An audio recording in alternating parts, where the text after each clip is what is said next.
बिस्मिल्लाहिर्रहमानिर्रहीम। अस्सलाम वालेकुम नाज़रीन, आप यूट्यूब चैनल देख रहे हैं और मैं इमरान ख़ान हूँ। एक बड़ी ख़बर है जहाँ से मैं आगाज़ करता हूँ अपने वीलॉग का, और वो ख़बर ये है कि तहरीक लब्बैक पाकिस्तान ने एक एहतजाज किया है और रावलपिंडी से लेकर फैज़ाबाद तक ये गए और वहाँ पर जाकर धरना दे दिया है। इनके 3 मुतालबात हैं और तीनों मुतालबात मैं आपको अपने पिछले वीलॉग में बता चुका हूँ। एक तो ये कहते हैं कि हुकूमती सतह पे कुछ इमदाद रवाना की जाए, दवाइयाँ और ग़िज़ा वगैरह। बहुत सारे मुल्क ऐसा कर रहे हैं, लेकिन इसराइल क्योंकि बार बार अटैक करता है, जो लोग मदद करने के लिए जाते हैं उनके ऊपर भी अटैक करता है।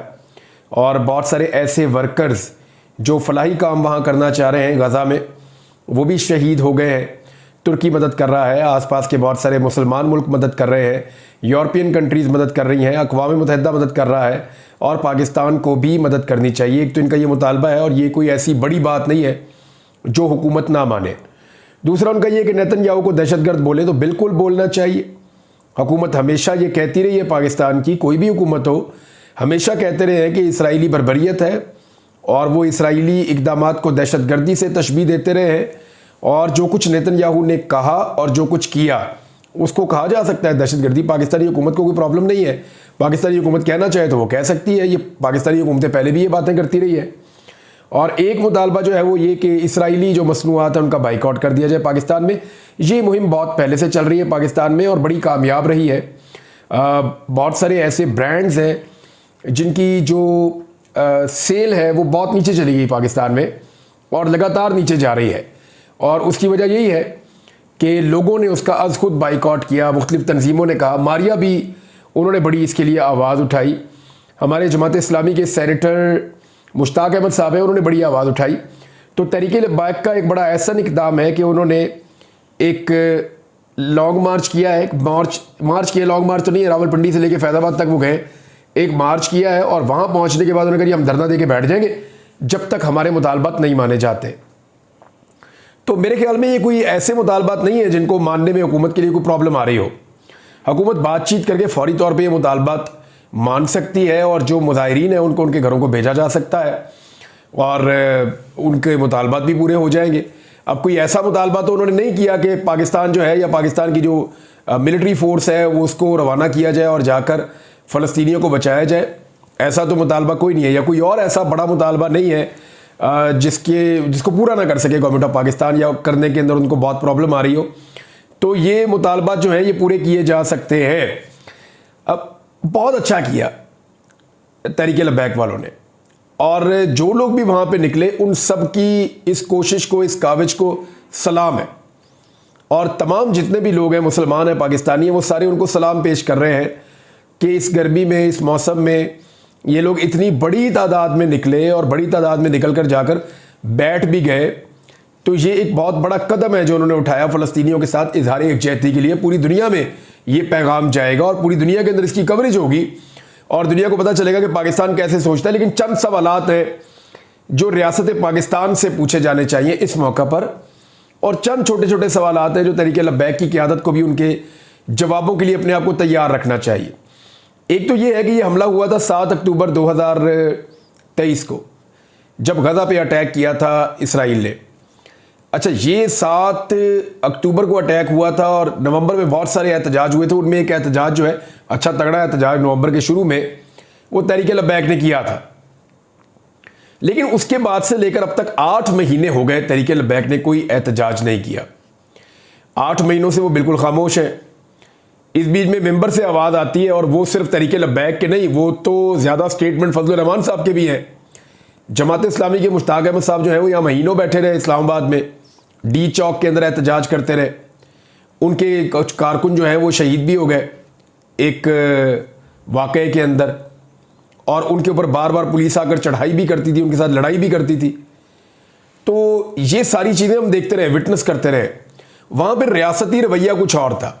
लेकिन इस बीच में हमने देखा कि तहरीक लब्बैक ने कुछ ऐसी चीज़ नहीं की, यानी कोई रैली नहीं की, कोई जुलूस नहीं निकाला, कोई जलसा नहीं किया इन 8 महीनों में। नवंबर में एक दफ़ा किया था वो रिकॉर्ड का हिस्सा, लेकिन उसके बाद से लेकर अब तक ये खामोश रहे। तो क्या उन्हें लगा कि ये उनकी जिम्मेदारी नहीं है? जमात इस्लामी बार बार निकलती रही, फजल रहमान साहब बार बार निकलते रहे, तहरीक इंसाफ बार बार निकलने की कोशिश करती रही और उनको दबाया जाता रहा। यानी मुझे अच्छी तरह याद है कि एक वाक़या हो गया था, मुझे आज सिद्दीक जान ने शायद बताया, याद दिलाया दोबारा, कि कुरान पाक की बेहरमती के खिलाफ पाकिस्तान तहरीक इंसाफ ने अनाउंस किया था कि हम कुरान खानी करेंगे बाहर निकल कर, और तहरीक इंसाफ के लोगों को कुरान खानी भी नहीं करने दी गई थी। मैंने वो मनाजिर भी देखे हैं और ऐसी चीज़ें सुनी हैं कि फ़लस्तीन का झंडा लेकर जो लोग जा रहे होते थे, उनसे जो सिक्योरिटी फोर्सेस के लोग हैं वो इस वजह से कि ये पाकिस्तान तहरीक इंसाफ की कॉल के ऊपर लोग निकले तो उनसे फ़लस्तीन का झंडा भी ले लेते थे। ये भी वक्त मैंने देखा है।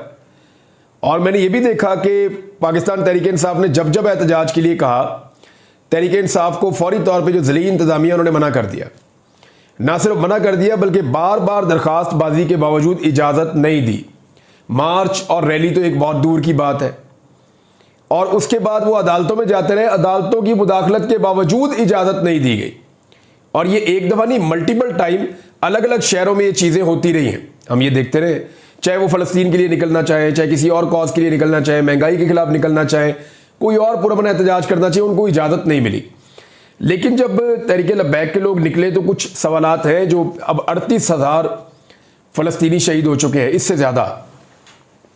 जो कल रात तक की रिपोर्ट है, उस रिपोर्ट के मुताबिक तो 38,500 के करीब फ़लस्तीनी शहीद हो चुके हैं, जिनमें बच्चों की तादाद बहुत बड़ी है, ख़वातीन भी हैं, ख़वातीन की इस्मत दरी के वाक़यात भी हुए हैं, डॉक्टर्स जो हैं उनको शहीद किया गया है। और ये चीज़ें हम रिपोर्ट करते रहे हैं।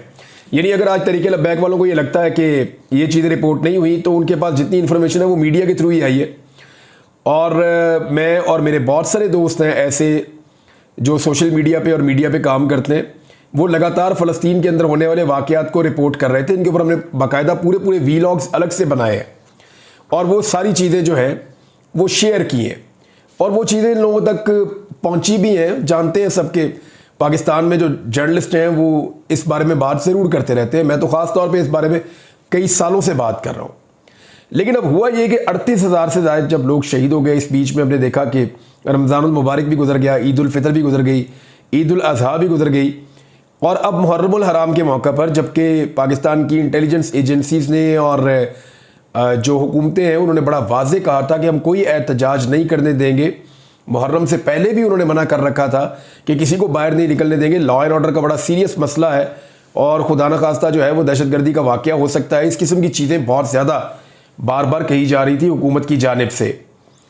तो फिर हमने देखा कि तहरीक लब्बैक निकलती भी है। अब किस डीसी से उन्होंने परमिशन ली, फिर कब डीसी ने मना किया उन्हें, फिर कब वो किसी अदालत में गए, कब उन्होंने अदालत से परमिशन ली, तो ये सारी चीज़ें तो नहीं हुई।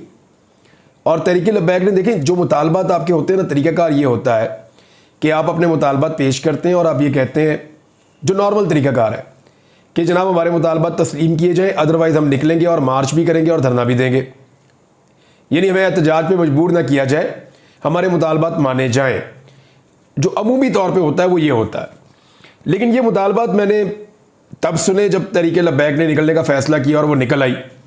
लगभग एक हफ़्ता पहले हमें पता चलता है और फिर अब वो एक बड़ा एहतजाज लेकर पहुंच गए हैं। लेकिन बहुत बड़ा एहतजाज है, बहुत बड़ी तादाद में लोग हैं, ये मानना पड़ेगा आपको। लेकिन इसमें एक दो चीज़ें जो हैं वो बड़ी अजीब हुई हैं। एक तो हम दर्जन से ज़ायद सहाफ़ी हैं जिनका आपस में रब्ता हुआ, तो हमें पता चला कि सबके साथ ये हो रहा है।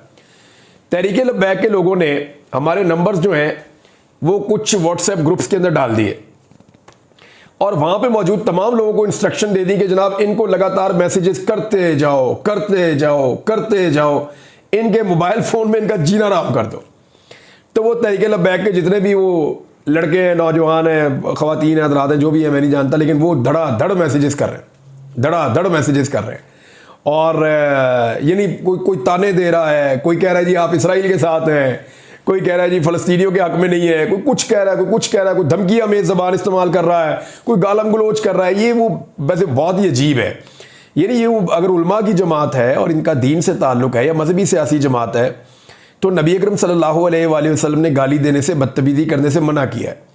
लेकिन मैं ये देखता हूँ ये टका के बदतमीज़ी भी करते हैं और गालम गलोच भी करते हैं। तो पता नहीं क्या इनको सिखा रहे हैं। उलमा को चाहिए अपने शागिर्दों को सिखाएं कि ज़रा धीमे लहजे के साथ रहें और इखलाक का दामन ना छोड़ें और गालम गलोच से गुरेज करें। बाकी लोग भी दें तो अच्छी बात नहीं है, लेकिन इनके मुंह से तो बहुत ही बुरी लगती है क्योंकि मजहबी सियासी जमात है। बहरहाल जो करना है वो करते रहें, हम तो अपना काम करते हैं जनाब। मार कुटाई के बावजूद, गिरफ्तारियों के बावजूद, हर किस्म का जुल्म और जबर सहने के बावजूद कोई असर नहीं हुआ। तो इन मैसेजेस का तो असर किसी को भी नहीं होगा। वो सहाफ़ी भी जो मेरे साथ बातें कर रहे थे वो हंस रहे थे कि यार ये क्या इन्होंने अजीब गरीब बचकाना काम शुरू किया है।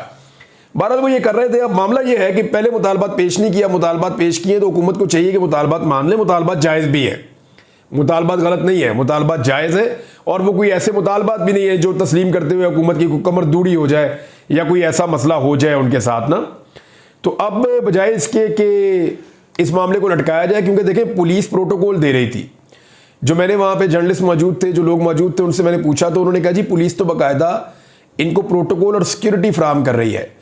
बल्कि जब जमात इस्लामी वाले आते थे उनको डंडे मारते थे, उनके साथ लड़ाई करते थे।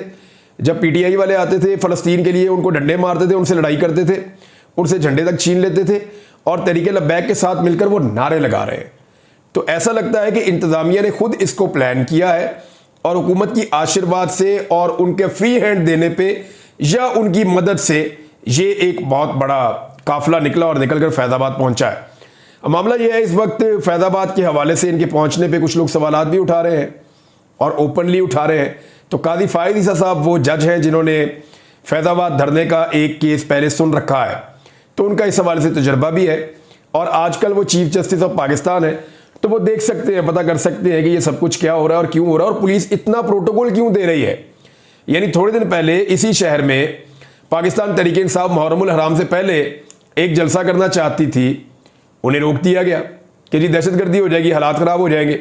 उन्हें जगह ही नहीं दे रहे, वो बेचारे 4 महीने से जलसा करना चाह रहे हैं, उनको नहीं करने दे रहे। और ये आए, इनको रोका भी किसी ने नहीं और पुलिस प्रोटोकॉल भी दे रही है, पुलिस इनके साथ मिलकर नारे भी लगा रही है। तो कमाल किस्म का जो है वो रियासत का एक दोगला रवैया है, दो तरह का। और एक चीज़ मैं आपसे और गुजारिश करूं कि ये जो फ़लस्तीनियों के साथ खड़े होने का हक है ये हर पाकिस्तानी का है, ये सिर्फ मेरे तहरीक लब्बैक के दोस्तों और भाइयों का नहीं है। आज वो निकले हैं, वो शाबाश के मुस्तहिक हैं। जो लोग निकले हैं उनकी नीयत पे शक नहीं आप कर सकते बिल्कुल भी। वो लोग अपने फ़लस्तीनी बहन भाइयों के लिए निकले हैं और एक जज्बे के साथ निकले हैं और बहुत अच्छी बात है।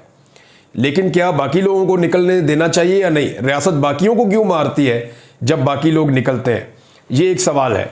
दूसरा ये है कि इसको कौन लिंगर ऑन करना चाहता है, यानी इसके पीछे ये इतना सादा नहीं है। मैं ज़्यादा बोलना नहीं चाहता, लेकिन मैं आपको ये बता रहा हूँ कि जिस तरह पुलिस अपने प्रोटोकॉल में लेकर आई है और जैसे इस मार्च को धरने में कन्वर्ट किया गया है और जैसे वहाँ पे लोग बैठ रहे हैं, ये मुझे इतना सादा लगता नहीं है।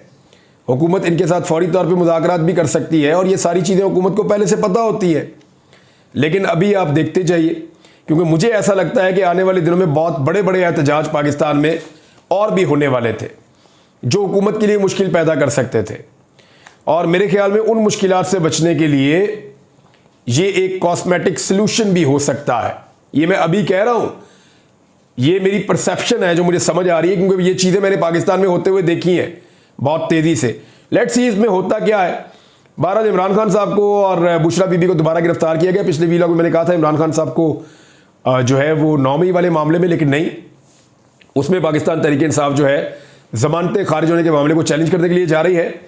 जबकि दोबारा जो गिरफ्तार किया गया है वो तोशा खाना के एक और मुकदमा बना के उसमें गिरफ्तार कर लिया गया है और नैब की जानिब से गिरफ्तार किया गया है। और इस मुकदमे में गिरफ्तारी को पाकिस्तान तहरीक इंसाफ के लोग chief justice Islamabad high court जनाब आमिर फारूक साहब के साथ जोड़कर देख रहे हैं।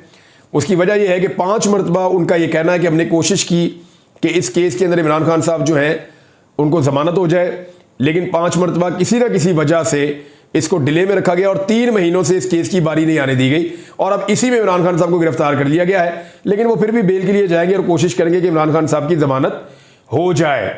सनम जावेद को दोबारा गिरफ्तार कर लिया गया है। इनको हाई कोर्ट के ऑर्डर के ऊपर छोड़ा गया था सनम जावेद को, और पुलिस को मना कर दिया गया था कि वो अब सनम जावेद को गिरफ्तार नहीं करेगी, लेकिन बहरहाल उनको दोबारा गिरफ्तार कर लिया गया है और इस्लामाबाद पुलिस गिरफ्तार करके अपने साथ ले गई है। यानी पंजाब पुलिस से जान छूटी तो इस्लामाबाद पुलिस ले गई है। अब इस्लामाबाद हाई कोर्ट के अंदर जाकर चैलेंज होगा, तो देखते हैं कि इस्लामाबाद में इस मामले का क्या बनता है। पाकिस्तान तहरीक इंसाफ ने 14 अगस्त को मीनार पाकिस्तान पर जलसा करने का फैसला किया है। इस हवाले से उन्होंने दरखास्त भी दे दी है। अब देखना यह है कि मुहर्रमुल हराम में सिक्योरिटी के टफ तरीन हालात के दौरान तहरीक लब्बैक को एक बहुत बड़ा मार्च और धरना करने की जलसा करने की इजाज़त देने वाली हुकूमत क्या पाकिस्तान तहरीक इंसाफ को मीनार पाकिस्तान के मैदान में 14 अगस्त को जलसा करने की इजाज़त देगी या नहीं देगी? एक बड़ा सवाल है। देखते हैं कि पाकिस्तान तहरीक इंसाफ के साथ ये सलूक रुकता है या नहीं रुकता। शहबाज शरीफ साहब ने एक स्टेटमेंट दिया और बड़ा मजे का स्टेटमेंट है, मैं चाह रहा हूं आपको सुनाऊं। उन्होंने कहा इस्तीफा दूंगा मगर दबाव में नहीं आऊंगा, ये शहबाज शरीफ ने कहा। तो मामला ये है शहबाज शरीफ साहब कि आप दबाव में नहीं आएंगे। आप कह रहे हैं, आपने अपने मुंह से कहा हुआ है कि जनरल बाजवा आपको डांट रहे थे और आप बैठकर डांट सुन रहे थे कि हमजा शहबाज को क्यों वजीर आला पंजाब बनाया। यानी ये हमने खुद सुना हुआ है और आप खुद इस बात को तस्लीम कर रहे थे। तो आप दबाव में नहीं आएंगे मियाँ साहब, आप वो बात करें। यानी लोग खुद ही इसको एंजॉय कर रहे हैं इस बात को, मैं इसके ऊपर और क्या कहूँ। एक और चीज़ जो है वो पाकिस्तान तहरीक इंसाफ ने आशूरा के बाद जो बिजली के बिल बढ़ गए हैं बहुत ज़्यादा, इनके खिलाफ एक ग्रैंड एहतजाज करने का ऐलान किया है। और पाकिस्तान तहरीक इंसाफ का फैसला है कि वो बाकी जमातों को साथ लेकर जो बिजली के बिलों में इजाफा हुआ है इसके ऊपर एक बड़ा एहतजाज करेंगे आशूरा के बाद, यानी 10 मुहर्रमुल हराम के बाद। अब देखते हैं एहतजाज का ये सिलसिला कैसे शुरू होता है और कहाँ तक पहुँचता है। बहरहाल मैं एक चीज़ जाते जाते दोबारा कह दूँ कि तहरीक लब्बैक के धरने में और मार्च में आने वाले तमाम लोग सलाम के मुस्तहिक हैं। वो अपने फ़लस्तीनी बहन भाइयों और बच्चों के लिए निकले हैं, लेकिन तहरीक लब्बैक की क़यादत को चंद सवालों के जवाब देने पड़ेंगे जो सवाल मैंने पूछे हैं, जबकि रियासत पाकिस्तान को बहुत सारे सवालों के जवाब देने पड़ेंगे कि आप अलग अलग सलूक कैसे कर सकते हैं। अब तक के लिए इतना ही। अपना ख्याल रखिएगा, अपने इस चैनल का भी। अल्लाह हाफ़िज़।